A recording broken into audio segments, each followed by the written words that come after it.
Assalamualaikum warahmatullahi wabarakatuh. Selamat malam. Saya Dio Utama. Saya dari Universitas Pembangunan Jaya, Prodi Akuntansi 2018.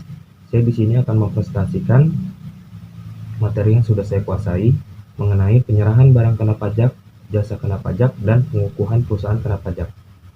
Beserta teman saya, Yohanes Bomaris, dan dosen pengampu, Agustin Dwi Anika. Di sini saya pertama-tama akan menjelaskan yang termasuk dalam barang kena pajak. Di antara lain, penyerahan hak atas barang kena pajak karena suatu perjanjian, pengalihan barang kena pajak oleh karena suatu perjanjian sewa beli atau hak guna usaha. Barang kena pajak berupa persediaan atau aktiva yang menurut tujuan semula tidak untuk diperjualbelikan. Penyerahan barang kena pajak secara konsinyasi.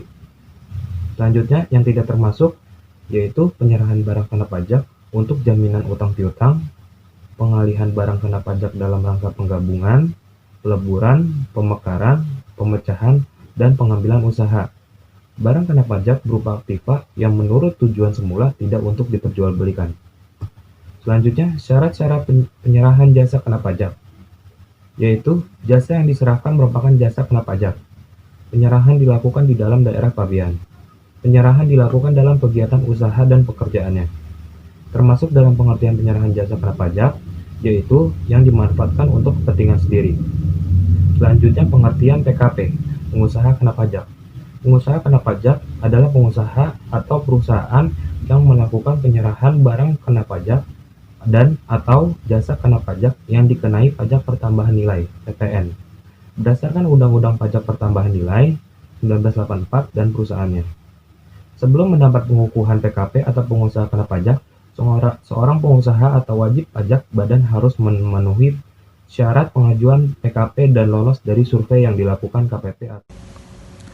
Shalom, Assalamualaikum warahmatullahi wabarakatuh. Perkenalkan, nama saya Yohanes Bomaris, mahasiswa akuntansi.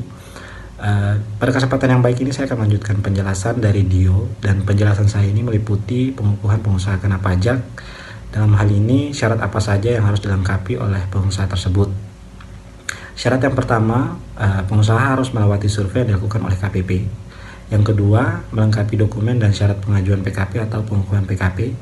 Dan yang ketiga, permohonan menjadi pengusaha kena pajak tersebut diajukan ke KPP yang wilayah kerjanya meliputi tempat tinggal, tempat kedudukan, atau tempat kegiatan wajib pajak. Dan yang keempat, melaporkan usaha untuk dikukuhkan sebagai pengusaha kena pajak.